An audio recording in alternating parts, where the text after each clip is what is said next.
और जब हमारे लोग मेरिट में आने लगे, टॉप करने लगे, तो आप लोग लेटर एंट्री लिया है कि बिना एग्जाम के डायरेक्ट ज्वाइंट सेक्रेटरी बनाएंगे। बहुत बड़ी साजिश है, इस साजिश को तोड़ना पड़ेगा। ये जो साजिश रचने वाले लोग हैं, इनके साथ दो दो हाथ हमें अब करने पड़ेंगे। मोदी जी कहते हैं मैंने चाय बेची है। अरे चाय बेचने वाला चाय बेचने वालों को कैसे भूल गया? चाय पैदा करने वाले को कैसे भूल गया? इसलिए भूल गया क्योंकि उसके मन में न्यायिक चरित्र है ही नहीं, उसके मन में मानवता है ही नहीं। जिन बड़े बड़े पूंजीपतियों के चंदे से वो जीत कर देश की सत्ता का मजा ले रहे हैं, उनकी जो वफादारी उन्हीं बड़े बड़े पूंजीपतियों के प्रति है। उन्हीं के कहने पे वो कृषि से संबंधित 3 काले कानून भी लाए हैं, क्योंकि जब तक कानून का कच्चा मसौदा भी नहीं बना था, तब तक अडानी जी के बड़े बड़े भंडारण सेंटर बन चुके थे। इस साजिश को समझना पड़ेगा। इसलिए देश का किसान सड़कों पर लड़ रहा है और मोदी जी वफादारी उन बड़े बड़े पूंजीपतियों की कर रहे हैं, जिनके पैसे पर चुनाव लड़े, जिनके पैसे से बड़े बड़े मीडिया चैनल खरीदे गए और उन चैनलों को बीजेपी का प्रवक्ता बनाकर अपना प्रचार प्रसार में उन्होंने इस्तेमाल किया। इसीलिए वो जो चैनल पे बैठ के एंकर है, आपने देखा होगा उनका व्यवहार गुंडों की तरह व्यवहार करते हैं, विपक्ष के लोगों को धमकाते रहते हैं, सत्ता पक्ष से सवाल नहीं करते, जो बिल्कुल पत्रकारिता के खिलाफ है। तो मैं बार बार आप लोगों को कह रहा हूं कि आप लोग जागरूक हो जाओ। आपके हक अधिकार इतने छीन चुके हैं, वापस लेना इतना आसान नहीं है, लेकिन अगर एकजुट हो जाए तो फिर मुश्किल भी नहीं है। और उस कौम का कोई भला कर भी नहीं सकता जो अपने हक अधिकारों के लिए आपस में एकजुट भी ना होने पाए। उनको कौन बचाएगा? कौन आपकी आवाज को बुलंद करेगा? संसद के अंदर 150 से ज्यादा लोकसभा और राज्यसभा के अंदर हमारे सांसद हैं, लेकिन हमारे समाज के लोग मरते रहते हैं, उनके हक अधिकार छीनते रहते हैं और वो संसद में गूंगे बहरों की तरह बैठे रहते हैं। इक्का दुक्का कोई बोलता है, ज्यादातर तो गूंगे और बहरे हैं। जिस दिन हमारे लोग अपना रिप्रेजेंटेशन समाज का, उसकी आवाज को संसद के अंदर बुलंद करना शुरू कर देंगे, अपने समाज के हक अधिकार की लड़ाई को लड़ना शुरू कर देंगे, उसके बाद आपको और हमको मिलकर ज्यादा मेहनत नहीं करनी पड़ेगी। इसलिए ऐसे गद्दारों को भी सबक सिखाने का टाइम आ रहा है।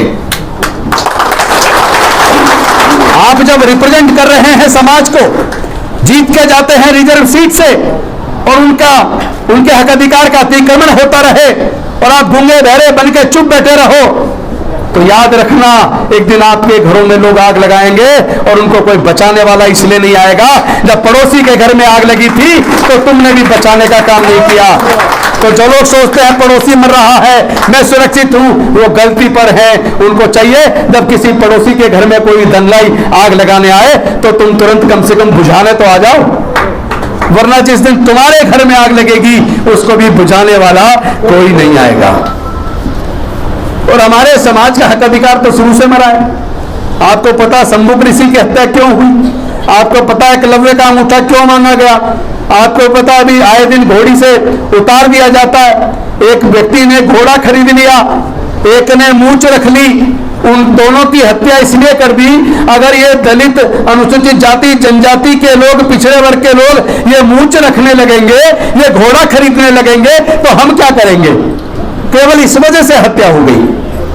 तो मैं आप सबसे आह्वान करना चाहता हूं साथियों, अपने जितने महापुरुष हैं उनके इतिहास को खोज कर लाओ, उनके इतिहास को दोबारा से लिखने का काम हम लोग करेंगे। मिशन जय भीम करेगा।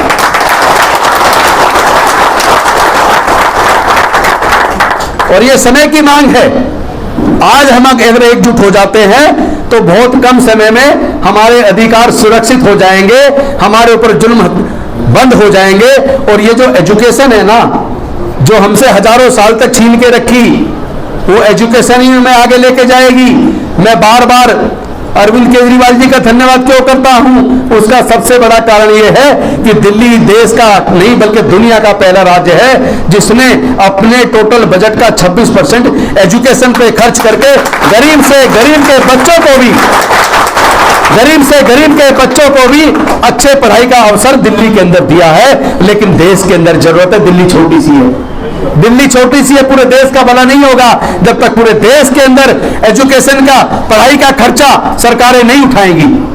बच्चे का नंबर आ गया, मेहनत की उसने, खूब मेहनत की, बच्चे का IIT में नंबर आ गया, इंजीनियरिंग में नंबर आ गया, वहां पे 1.5 लाख फीस है, 2 लाख फीस है, उसके माँ बाप के पास 1.5-2 लाख नहीं है और उसकी इतनी मेहनत के बावजूद उसका एडमिशन कैंसिल हो रहा है। इसके लिए सरकारों को डूब मरना चाहिए। अरे कम से कम काबिल बच्चों को तो पढ़ा दो। क्या सरकारें काबिल बच्चों की फीस नहीं भर सकती? ये काम हमें करना पड़ेगा, मजबूती से इस लड़ाई को हमें लड़ना पड़ेगा। मैं समझता हूं कि सरकार वही सम्मान के लायक होती है जो सरकारी खर्चे पे क्वालिटी एजुकेशन दे दे, सरकारी खर्चे पर क्वालिटी हेल्थ सर्विस दे दे, और पूरे देश को इसकी जरूरत है या नहीं है? हमारे लोग कभी भी देखो पतले दुबले से लगते हैं कई बार, उसका सिर्फ एक कारण है कुपोषण। हमारे देश में कुपोषण इतना ज्यादा है, दुनिया में हमारे देश का नाम गंदा हो रहा है, क्योंकि जिस वक्त बच्चे को न्यूट्रिश फूड चाहिए, न्यूट्रिशियस फूड उसको खाने को है ही नहीं। रूखा सूखा खिला के माँ बाप कैसे पाल के बड़ा करते हैं, ये दर्द तो हम जानते हैं, हमारे समाज के लोग जानते हैं। वो क्या जाने जो दूध पीने, मतलब माँ बाप जिद कर रहे हैं दूध पी और बच्चा नहीं पी रहा और बच्चे की पिटाई हो रही है, रो रहा है, तो वो उस दर्द को क्या जाने। दर्द तो वो जानते हैं ना जिनका बच्चा दूध मांग रहा है और दूध उनके घर में आसपास में भी नहीं है।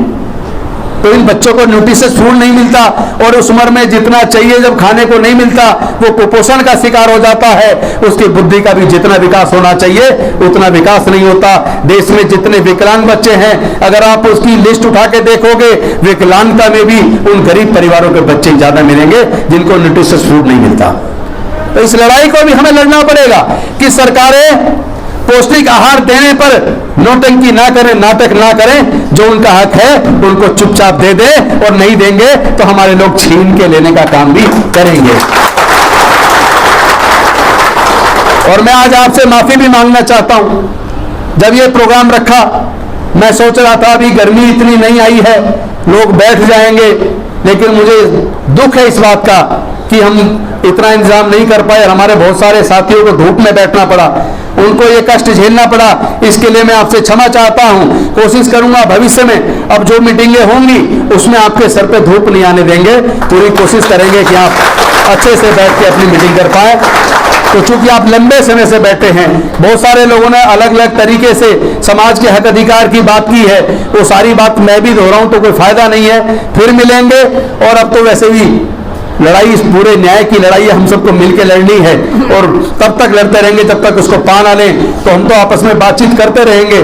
मैं इन्हीं शब्दों के साथ, इस आह्वान के साथ आपको आमंत्रित करूंगा कि खाना बहुत तैयार है, कोई भी साथी खाना खाए बिना मत जाए, क्योंकि ये खाना आपका अपना है, ये किसी ने दिया नहीं है, ये खाना आपका अपना है। आप खाना खा के जाए और साथ में समाज को एकजुट करें। ये हक और अधिकार की लड़ाई अब समय आ गया है, इसको सही दिशा में लेके, एकजुट होकर मजबूती के साथ सही दिशा में लेके हम जाएंगे और अपने लोगों को न्याय दिलाने का काम करेंगे, जातियों को तोड़ने का काम करेंगे, समाज को जोड़ने का काम करेंगे। बहुत बहुत धन्यवाद। जय भीम, जय भारत, नमो बुद्धाय।